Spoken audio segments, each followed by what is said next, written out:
Kisah Abu Nawas, tugas yang mustahil. Abu Nawas belum kembali. Kata istrinya, ia bersama seorang pendeta dan seorang ahli yoga sedang melakukan pengembaraan suci. Padahal saat ini Baginda amat membutuhkan bantuan Abu Nawas. Beberapa hari terakhir ini, Baginda merencanakan membangun istana di atas awang-awang. Karena sebagian dari raja-raja negeri sahabat telah membangun bangunan-bangunan yang luar biasa. Baginda tidak ingin menunggu Abu Nawas lebih lama lagi.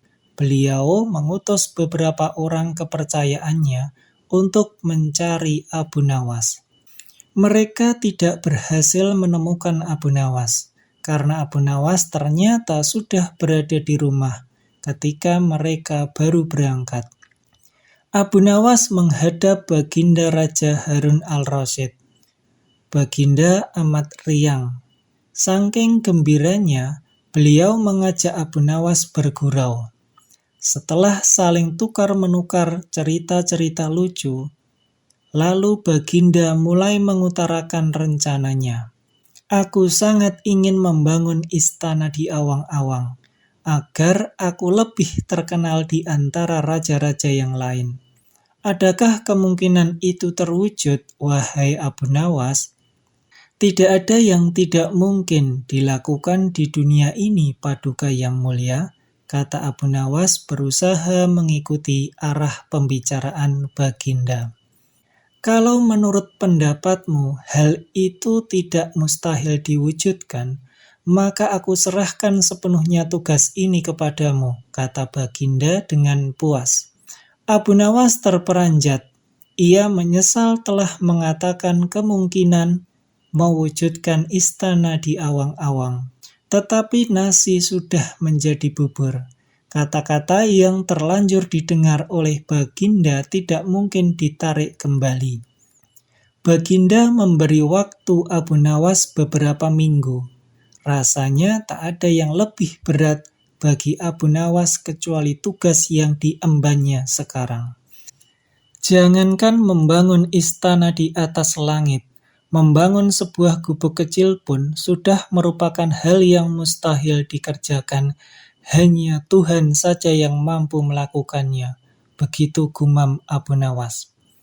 Hari-hari berlalu seperti biasa. Tak ada yang dikerjakan Abu Nawas, kecuali memikirkan bagaimana membuat Baginda merasa yakin kalau yang dibangunnya itu benar-benar istana di langit. Seluruh ingatannya dikerahkan dan dihubung-hubungkan. Abu Nawas bahkan berusaha menjangkau masa kanak-kanaknya, sampai ia ingat bahwa dulu ia pernah bermain layang-layang. Dan inilah yang membuat Abu Nawas girang. Abu Nawas tidak menyia-nyiakan waktu lagi. Ia bersama beberapa kawannya merancang layang-layang raksasa berbentuk persegi 4. Setelah rampung, baru Abu Nawas melukis pintu-pintu, serta jendela-jendela dan ornamen-ornamen lainnya. Ketika semuanya selesai, Abu Nawas dan kawan-kawannya menerbangkan layang-layang raksasa itu dari suatu tempat yang dirahasiakan. Begitu layang-layang raksasa berbentuk istana itu mengapung di angkasa, penduduk negeri gempar. Baginda Raja girang bukan kepalang. Benarkah Abu Nawas berhasil membangun istana di langit? Dengan tidak sabar, beliau didampingi beberapa orang pengawal bergegas menemui Abu Nawas. Abu Nawas berkata dengan bangga, Paduka yang mulia, istana pesanan Paduka telah rampung. Engkau benar-benar hebat, wahai Abu Nawas, kata Baginda memuji Abu Nawas. Terima kasih Baginda yang mulia, kata Abu Nawas. Lalu bagaimana caranya aku ke sana? Tanya Baginda. Dengan tambang, Paduka yang mulia, kata Abu Nawas. Kalau begitu siapkan tambang itu sekarang. Aku ingin segera melihat istanaku dari dekat, kata Baginda tidak sabar. Maafkan hamba Paduka yang mulia, hamba kemarin lupa memasang tambang itu, sehingga seorang kawan hamba tertinggal di sana dan tidak bisa turun, kata Abu Nawas. Bagaimana dengan engkau sendiri, Abu Nawas? Dengan apa engkau turun ke bumi? Tanya Baginda. Dengan menggunakan sayap Paduka yang mulia, kata Abu Nawas dengan bangga. Kalau begitu buatkan aku sayap supaya aku bisa terbang ke sana, kata Baginda. Paduka yang mulia, sayap itu hanya bisa diciptakan dalam mimpi, kata Abu Nawas menjelaskan. Engkau berani mengatakan aku gila sepertimu? Tanya Baginda sambil melotot. Iya Baginda, kurang lebih seperti itu, jawaban Abu Nawas tangkas. Apa maksudmu? Tanya Baginda lagi.